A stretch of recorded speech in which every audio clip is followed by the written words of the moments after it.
अस्सलाम वालेकुम व्यूअर्स, मैं हूं मोहसिन जमील और आप देख रहे हैं मेरा यूट्यूब चैनल दुनिया मोहसिन की नज़र से। आपसे रिक्वेस्ट है कि अगर पहले सब्सक्राइब नहीं किया तो चैनल को सब्सक्राइब कीजिए, बेल आइकन को लाजमी प्रेस करें ताकि आने वाली वीडियोज़ आसानी से आप तक पहुँच जाएँ। आज हम जिस टॉपिक पर बात करेंगे वो हमारे माशरे का एक मसला है, बड़ा ही संगीन मसला है। और ये मसला है रिलेटेड है उन लड़कियों की जिनकी शादी करनी होती है पेरेंट्स ने। वो लोग जो अपने बेटों की शादी करनी चाहते हैं वो अपनी बहू की तलाश के अंदर घर से निकलते हैं और एक बेटे की शादी के लिए 50-50 लड़कियां देख डालते हैं।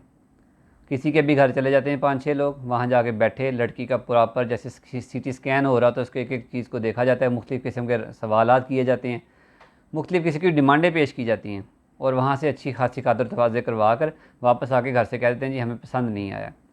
तो ये वीडियो स्पेशली उन पेरेंट्स के लिए जो अपने बेटों की शादी करना चाहते हैं कि देखें आप पहले से चेक अपना क्राइटेरिया सेट करें कि आप किस तरह की लड़की ढूंढ रहे हैं, आपको किस तरह कितनी एजुकेशन, कितनी हाइट की, कैसी लड़की चाहिए, कैसा उसके अंदर क्या क्वालिटीज़ आप देख रहे हैं।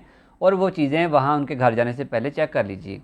वो इंसान हैं, उनके अंदर दिल है, वो कोई कपड़े मार्केट में पड़ा हुआ सूट नहीं है कि आप गए आपने 17 सूट रिजेक्ट किया, 18वां आपको पसंद आया और आप लेके घर आ गए। तो वो 17 सूट माइंड नहीं करते, ना ही वो दुकानदार माइंड करता है। हम एक सोसाइटी में रहते हैं, अब जो बेटी को जाके किसी के वहाँ पर उसमें नुक्स निकाल के आ जाते हैं, जिसको रिजेक्ट करके आ जाते हैं, उनके हमसाए उनके इर्द गिर्द में बैठे हुए हमारे माशरे के लोग जो ख़ास तौर में पाकिस्तान, इंडिया और श्रीलंका या बांग्लादेश की हम बात करते हैं, तो वो तो उनका जीना हराम कर देते हैं। पता नहीं क्या मसला था, क्या हुआ होगा, वो इंतकार क्यों हो गया, 50 लोग आगे छोड़ गए। आप तो इनकार करके अपने घर बैठ के सुबह को किसी और को देखने चले जाते हैं। उस बच्ची के दिल पे क्या गुजरती है, उन पेरेंट्स के दिल पे क्या गुजरती है जिनकी बेटी को आप रिजेक्ट करके आ जाते हैं बिला वजह।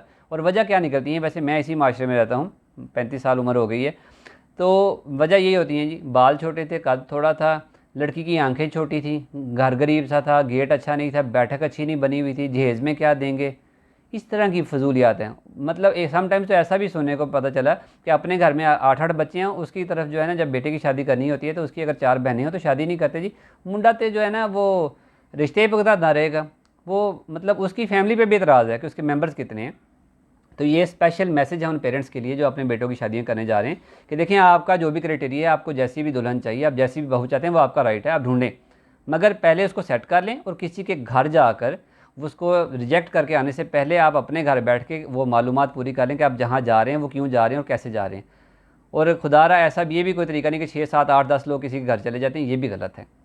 थोड़ा सादगी अपनाइए, लड़का लड़की को से पहले कन्फर्म कीजिए, फिर उनकी शादी की एक तरफ आगे बढ़िए। और ये जो है ना बिला एक अपने बेटे की शादी के लिए 50 लड़कियां देखकर उनको रिजेक्ट कर देना, ये जहालत है, ये कोई जिद्दत नहीं है, ये कोई बड़ाई की बात नहीं कि मैंने अपने बेटे के लिए 50 रिश्ते देखे। खुदारा इन चीज़ों को ख़त्म कीजिए, हम मुसलमान हैं, सादगी इख्तियार कीजिए और अपनी इज़्ज़त जितनी आपको प्यारी ऐसे ही दूसरे की इज़्ज़त का भी ख्याल कीजिए। आज के लिए इतना ही, इंशाल्लाह जल्द एक और टॉपिक के साथ मिलेंगे, तब तक के लिए अल्लाह हाफ़िज़, अस्सलाम वालेकुम।